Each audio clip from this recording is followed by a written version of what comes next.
While mainstream media helps people connect from all over the world, the connection is not always stable, and this comes from the fact of fake news. Fake news is when someone provides inaccurate information to discredit another or provide financially. Now, news sources are where people get their only information, so how will they depict what is fact and what is fiction? I will be fact-checking a news article and an opinion article about the collapse in Florida. News and opinion articles contain some of the same information, but they differentiate when it comes to news articles being mostly fact and the opinion articles having the fact but is often littered with personal perception, and it is important to tell the difference between the two.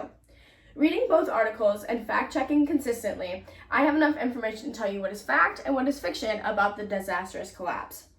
The two pieces that I chose are a national news piece from USA Today and an opinion piece by Washington Post, and I will compare and analyze the differences to uncover the pure fact opposed to the information clouded. That one's been clouded. There are many news articles that offer information that is factual. However, some articles are limited due to the amount of research done by the author, hindering the whole truth of an event, and it is not all the information is there. The news article I chose is from USA Today titled, "A Rescue Effort at Florida Condo Collapse Site, Demolition of Remaining Building Likely." It was published online July 1st of 2021. It was written by Jorge L. Ortiz, Christine Fernando, and Wendy Rhodes.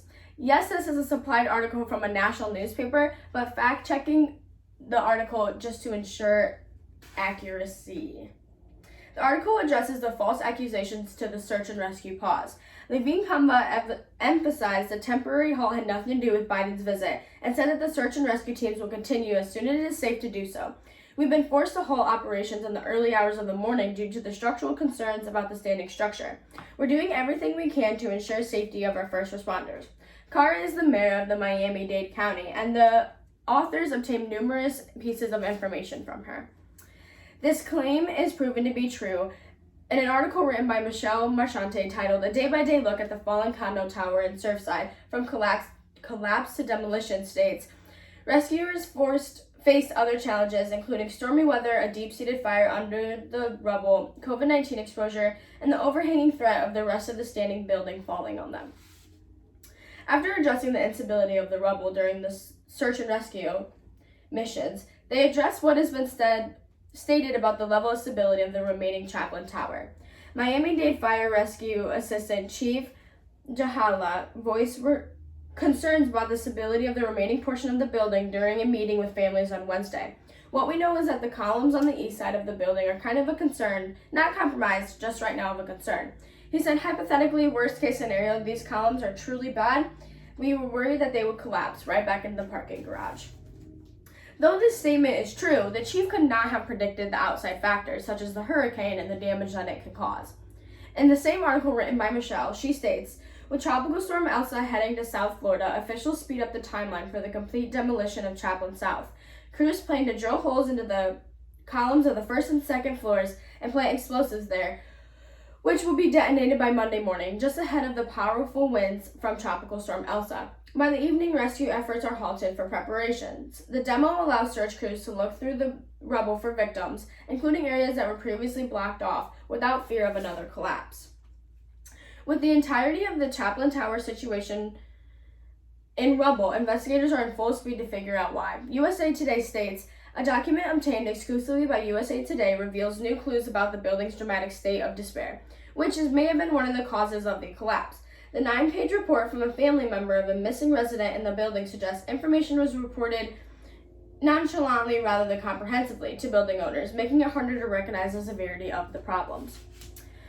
Along with the 2018 investigation, which warned of a major structural damage, the letter, a copy which the New York Times had obtained, adds to a growing body of evidence that engineers had raised alarms about serious flaws in the building months, even years before the catastrophic building failure, which killed 12 people and left 149 unaccounted for. Therefore, USA Today was not in wrong for relaying this information, but they did not do all the research into the warnings and the cautions. I found the USA article to be very useful and knowledgeable when researching the condo collapse. So, the only issue, but one that lies within every work, is that it does not portray every single detail of the event, but the details that it does provide are accurate and honest. And the opinion piece I chose was by the Washington Post titled, "What's Haunting About the Surfside Building Collapse?" It was posted online July 2nd, 2021 by Megan McArdle. She begins by defending herself against Twitter comments that were joking about how she would defend whoever's at fault for the collapse. She then goes on to discuss who should and shouldn't be held accountable. McArdle states that it was a collective group of owner-residents of the Chaplin Tower South who resisted making the repairs, even though they had every incentive to do anything necessary to prevent a collapse. Her statement can be refuted by Joe Hernandez's article titled, "What Led to the Florida Condo Collapse? Here's What We Know So Far," on the NPR website. He states that in 2018, residents were reassured by a Surfside official that there was nothing wrong with the towers and they were in good condition, 5 weeks after the engineering report was placed. The next time that they were told of any damages in the building was 2 months prior to the collapse. McArdle eases up on the tenants and says the engineering report now reads as a horrifying prophecy with its warning that failure to replace the waterproofing in the near future will cause the extent of the concrete deterioration to expand exponentially. But without benefit of hindsight, it doesn't scream, "Your building's about to collapse," unless you do what it says right now. The statement is based under the letter that Condo Associates Board of Directors sent to residents somewhere around April of 2021. McArdle based her quote involving the concrete deterioration expanding directly from the letter, and then added her own opinions explaining how the letter was not straightforward with the tenants. "We may discover, in other words, that some things bad or good happen simply because no one realizes they're going to."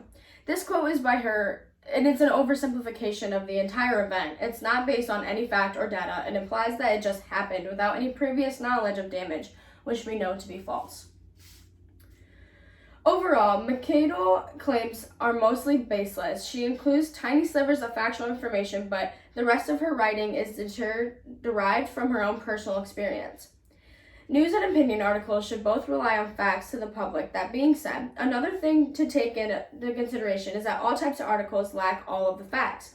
They may just contain pieces of the puzzle that come together. When mainstream media collides, one must be able to fact check when the pieces are accurate or which pieces have been bent to where they do not fit anymore. Both news and opinion articles have the ability to provide people with facts and data from events, but only opinion articles should include personal perceptions too. USA Today article was very helpful and useful. It broke down many sections detailing different occurrences that happened during the collapse. The three authors researched and spoke to many of the people who held high administrative positions, including mayor and the chief, that oversaw the first responder activity. Some emotions were portrayed, but it was the feelings of those who had witnessed and experienced this overall, and were speaking on the topic. The difference between the news and opinion in this case is McArdle wrote about her feelings entirely, offering little fact, while the news offered numerous facts and emotion that were relevant. Both articles discussed the knowledge that the admin had involving the occurrence of concrete detonation, as well as the fact that they had reached out to residents a couple months prior to the actual collapse. Both authors supported the opinion that the wording of the letter did not offer much urgency. McArdle's opinion article was written to discuss blame, while the news one was written to provide fact, and only spoke of blame when it came to discussing what measures were being taken to find the root of the problem. The National Institute of Standards Technology established a national construction safety team to investigate the building's collapse. Director James Althoff said Wednesday evening in Miami. Althoff said it would be a fact-finding, not a fault-finding technical investigation that could take several years, and it won't end until the team finds the likely cause of the collapse. This article is from the news source. I suspect that some similar arrest for reassurance is what drove so many people initially to ask whether the Surfside tragedy was fundamentally a political story, about capitalism or degradation or some other price enemy.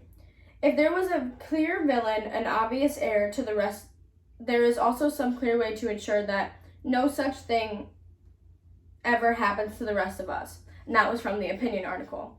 Comparing the two, the first exemplifies literal steps that are being taken, and the second relies on emotion versus rationality. It is so difficult to try and understand the occurrence of something when 1,000 different narratives of that occurrence exist. It is even harder when none of them correlate. One must be able to tell what is fact and what is fiction.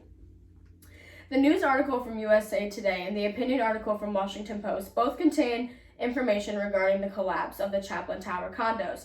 However, the opinion article is based on personal perception, while the news article is based on fact and legitimate occurrences. News and opinion articles may contain some of the same information, but they differentiate, as news articles offers only factual information and more, while opinion articles can possess fact but is often littered with personal perception. It is important to tell the difference between the two. The presence of fake news will forever cloud mainstream media, but one will be able to see the truth when they fact check and confirm the information instead of blindly accepting it.